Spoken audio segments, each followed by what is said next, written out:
Siku ya leo ni siku muhimu kabisa. Mimi nashukuru Mwenyezi Mungu kwa kutufikisha leo. Januari tarehe ngapi? 11, 2017. Zimesalia miezi 7 peke yake tuende kwa uchaguzi ambao utakuwa mwenye umuhimu zaidi. Na kama kuna mtu anasukuma mwenzake apumue kidogo, we want to be very brief. Sisi, are you okay? Hakuna haja ya vita. Thank you. Take it easy. Now, do I wait for them? Nipatieni wiper kwanza. Wiper. Wiper. Nikisema code, sema tuko tayari. Code. Na mheshimu rafiki yangu sana Mudavadi ameleta NASA, anasema NASA. Alikuja kule kwa convention yetu, akanipa heshima sana. Akasema Kalonzo NASA hawa. Akili zetu ziko sawa. Na sijui kona ile jameni, because you are live on television. Sijui kama mnataka Kenya ione tunafujo kwa kona moja pale. So we tell them to take it easy. Tafadhali kona hiyo, whatever the problem, take it easy. This is a very important matter even for you. Niendelee nisiendelee? Thank you. Basi, na waheshimu ndugu hawa, na waheshimu nyinyi viongozi wenzangu.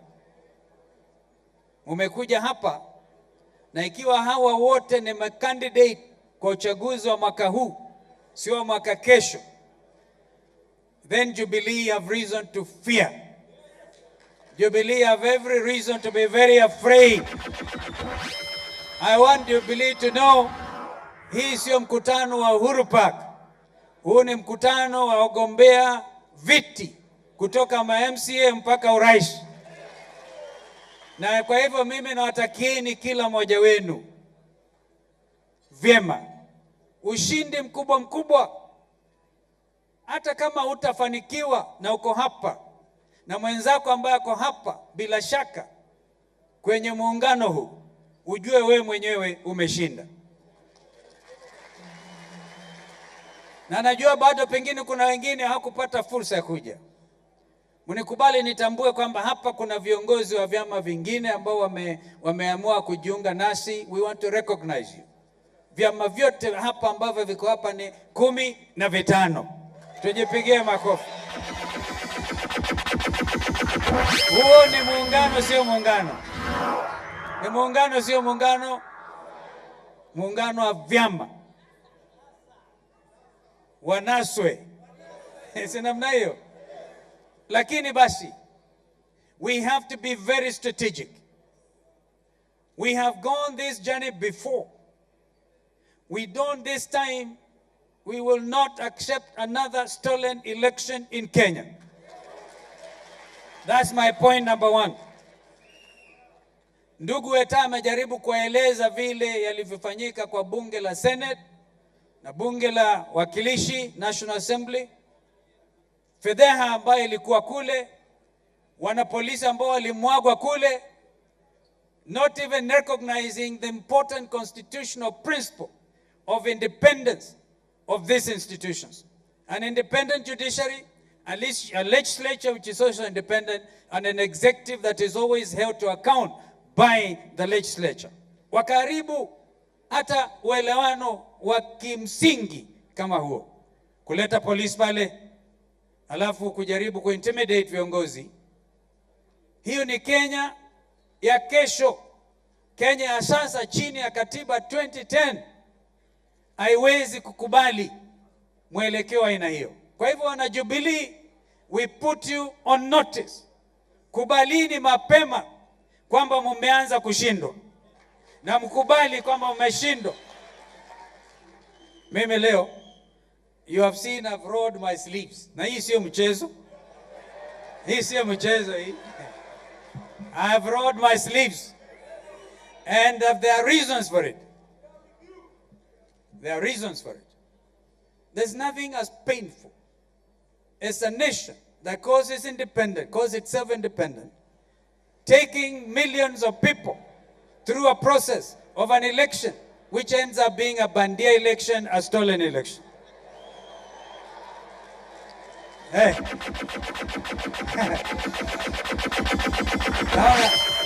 Naona ndugu yangu Raila anapambwa. Mcheza kwao fanya nini? Kutuzwa. Kwa hivyo anatuzwa. Ndugu Halwale.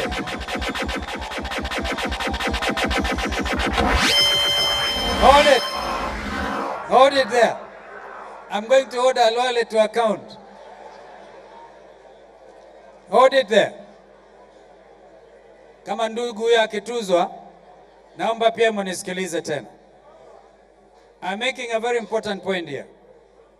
Ikiwa immediate former vice president, immediate prime minister wa Jamhuri ya Kenya wanaweza kupigwa sumu ya machozi, na ambaye alikuwa mmoja wetu, ambaye yeye alichaguliwa na tikiti ya ODM, alafu akanusuru amri, akanunuliwa whatever it is, akakubali sasa badala ya kutunza heshima ya waliompeleka bungeni, anatumia sumu ya machozi kuwafedhehesha. Mambo hayo ni magumu, na ndio sisi kasema IEBC must go. Walienda hawakuenda. Kwa hivyo nawashukuruni sana nyinyi, kwa sababu mlifanya hiyo kazi kuwa rahisi sana. Kazi hiyo ingeendelea kwa wiki moja nyingine, Kenya ingekuwa tofauti. Sasa kama alivyotamka Senator Muthama, tumewaita hapa leo kama viongozi. Mimi mwenyewe ndiye mwenye kutangaza kikao hiki. Na nilitangaza baada ya kushauriana na wenzangu. Tukaona fedheha iliyotokea katika National Assembly na Senate, na mnajua tumekuwa nasema political action itafanyika before the Senate.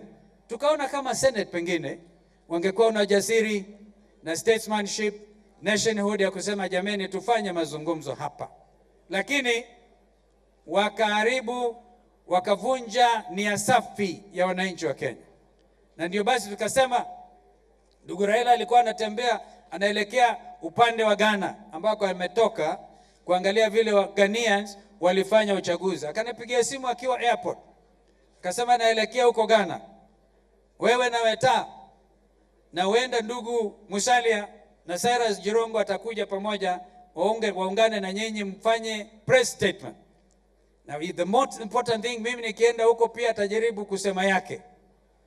Kutokana na hayo tukatangaza kikao hiki. Ni vizuri tuelewane na context ambayo tunakutana leo. Tukasema we shall now call all the aspirants. Sio tu sisi ambao mnatuita vinara. Some of us believe in real being servants of the people. Nyinyi co-workers ambao nchi hii inawategemea kama viongozi, wengine chipukizi, wengine waanzilishi, wengine ambao umekuwa pale. Tushauriane tutaelekea wapi kutoka hapa leo. Na wakati tukifanya hivyo basi, mliona tuliyasema ndugu Weta has taken you through what happened in the Senate. Now, the first important thing to know, ili tusije tuongee kama ndugu huyu Musalia amesema, we don't want to be idiots. We shout very loudly. I'm also a student of Shakespeare. And I know one time if you read a book called Hamlet, it's a tragedy, a Shakespearean tragedy, where the main character ends up saying, oh, time is out of joint. Time is out of joint. Oh, cursed spite, that I was born to set it right. All of us here must recognize that time is out of joint in our country. And we are all born to try and set our country right once and for all. Therefore, we must roll up our sleeves. Hebu nisaidie ku roll up your sleeve. We must all roll up our sleeves. And we are going to do it not for show. Sababu, if we roll up our sleeves, we shall ensure. Because the most tragic thing ni kwamba team ya Isaac Hassan ambayo they're supposed to have been home bado wanakalia University Towers. Na kwa hivyo uchaguzi ambao unaanza na mass registration Na sisi tukasema political action, mass action begins today kutoka hapa Bomas of Kenya, because it's going to be mass registration. Now with a difference. Ghana iko na vituo vya kupiga kura 29,000. My friend Raila can confirm because it's coming from 29,000. Wametumia biometrics kufanya registration. Ile biometrics ambayo ndugu ameeleza weta. It's important as leaders you understand this. Either unapigwa macho picha yako pale, ama kidole, ama sauti yako, kama ile ya Duale anakana wazi, sauti yake Duale kabisa, unasikia ni Duale na anakana vitu kama hivyo. Ajui kama kuna forensic experts who can tell us hiyo ni sauti ya Duale ama sio sauti ya Duale. Kwa sababu tabia ya Kenya kutokuwa so dishonest. Mtu atasema hajazaliwa na watu waamini. Alright. Kwa hivyo basi hiyo biometrics Ghana ilifanya kazi. And they have had free and credible election where President Mahama served 1 term. President Goodluck Jonathan wa Nigeria served 1 term. Na ndio President Buhari akamshinda because they tried biometrics na kuhakikisha hakuna wizi wa kura. Sasa hapa shida tulionayo, amini usiamini, KANU ilishinda Jubilee kwa senatorial contest ya Kericho. Amini usiamini, kwa sababu hiyo ndio wanataka watumie binu hizo.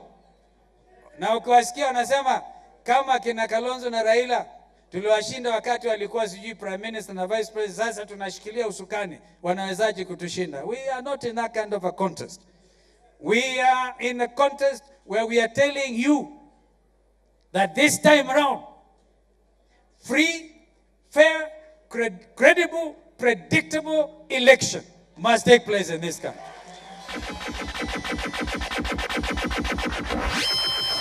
And for a start, the new IBC, tutasikia bunge itakutana tarehe 17, wapitishe ya majina, whatever games were played there, we have no time to lose. And I want to urge here, I know that everybody knows that Ole Kina did exceedingly well. Aliyekuwa namba 1 anawekwa mwisho. Chebukati ambaye amechaguliwa, we want to urge Parliament to act with speed. We don't have 1 minute to spare. Neither can we afford 1 extra minute of Jubilee administration after 8th of August this year. So, wapitisho majina, mass registration tarehe 15 hadi February 16. Kenya, unlike Ghana, because Kenya is a bigger country, tuko na vituo vya kupiga kura ambavyo nyinyi mnatoka huko. Kila mmoja wenu 44,000 44,000 polling stations. Let it be heard loud and clear from Bomas. We will not expect anything less than a biometric voter registration kit for each of the 44 polling stations. Wangapi wanakubali hiyo? Kwa sababu wanataka wajaribu waliofanya tayari. Mahali ambapo ni Jubilee strength, wanapeleka I'm told even 7,000 kits. How are you going to register in 1 month the 10 million Kenyans we expect to register? Watajaribu, wasema mahali wanataka kama huko Northeastern. Distance is everything. Mwananchi anaenda kujiandikisha, amewacha gamia yake, amefunga mahali, anaenda anapata kwamba mahali walikuwa wanaandikisha leo wamehamia, anaambiwa kwenda kilomita 10. Kesho anaenda kilomita 10, anapata wamehama tena. Unazungushwa hivyo, and that is what happened before 2013 mpaka kisho mwishowe wakasema we have the numbers. I remember we tried to say add another week. Wakakataa kabisa. Wakakataa because we have the tyranny of numbers. Is this a nation of tyranny? This is a nation that should stand united. Whether you are Kikuyu, Kalenjin, Mkamba, Luhya, We now have the opportunity through united opposition kuonyesha Kenya na dunia nzima that we mean business. This time we mean business. Unajua uwazi ni kwamba tulikuwa hakuna mtu Kenya hii in 2013 alipata 50+1% of the votes. Lakini wakajaribu kusema ndugu Musalia amekuwa anakimbia, he got half a million votes almost. And they knew if we went to round 2, hiyo 500,000 ya Musalia plus whoever mwingine alikuwa ameona shida, they were going to be taken home. So they did everything possible. Ndugu zangu, mimi waamini kuzungumza ukweli mtupu. And this truth must be told. This is why we are talking to leaders. If you notice, I'm not expecting any kunipigia makofi. I don't want, because you are leaders. So that you know what ails democracy in Kenya. And therefore, as leaders, this is a very important thing. From here now you go. And first of all, we are saying every polling station must have a biometric registration kit. Hiyo tumekubaliana? Because there are 44,000. Siku hizi unatumia satellite transmission. Hii maneno ya kusema ati ikianguka there must be nini na nini.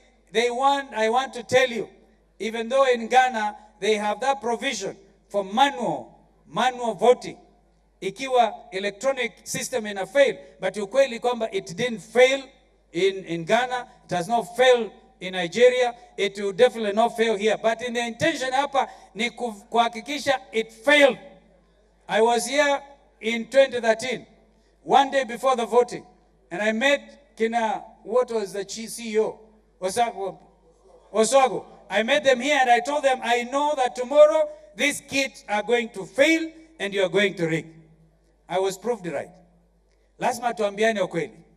This time, mujue that the next election will be won at the polling station. Sio kwa mahakama kuu. We know what happened kwa mahakama. Lazima tumalizane kwa polling station. Wangapi wako tayari tumalizane kule?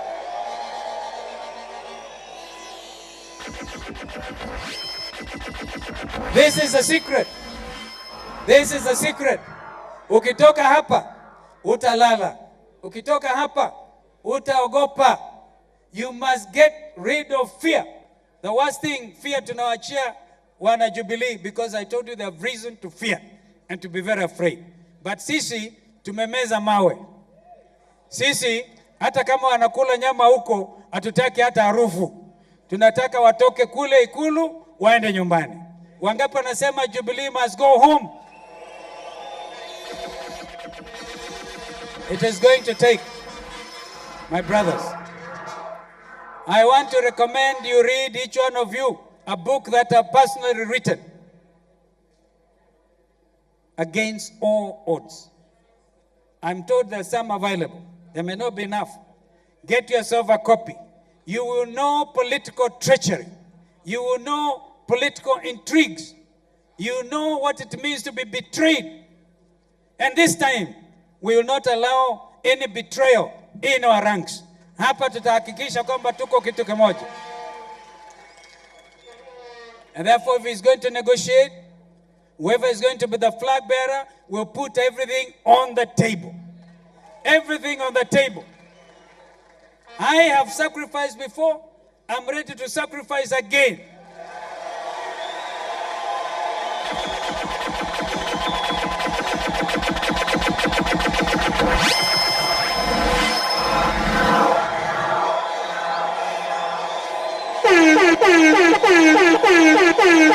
Hear me. Hear me.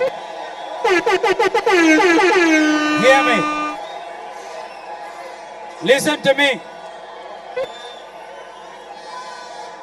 Listen to me. Because I love this country so much. But I also expect a similar thing. I expect similar sacrifice. I expect similar sacrifice.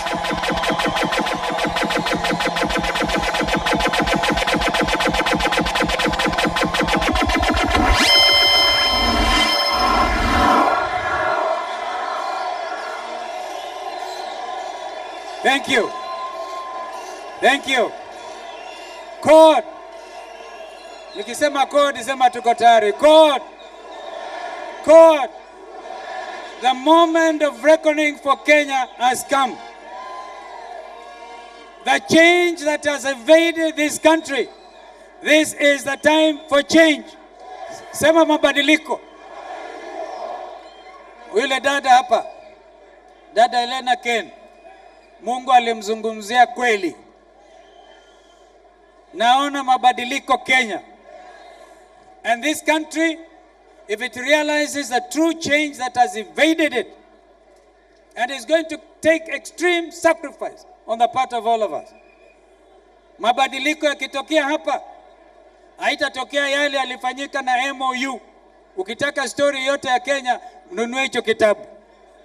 Vile Raila na mimi tulidanganywa wazi. Mpaka nikamwambia ndugu, we have ourselves to blame. I said we should negotiate and negotiate tough. In business they say, you don't get what you deserve, you get what you negotiate.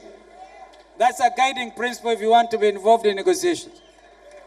Nataka niwashukuru, mjue kwamba wakati wa change umefika. Wangapi wanaamini change sasa is irreversible?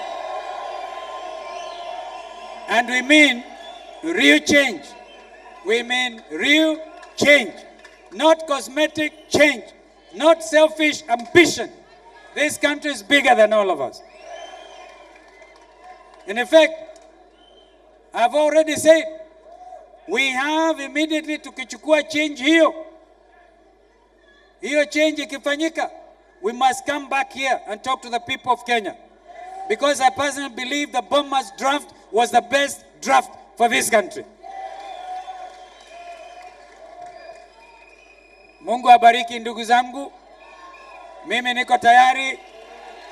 Mimi nime roll up my sleeves.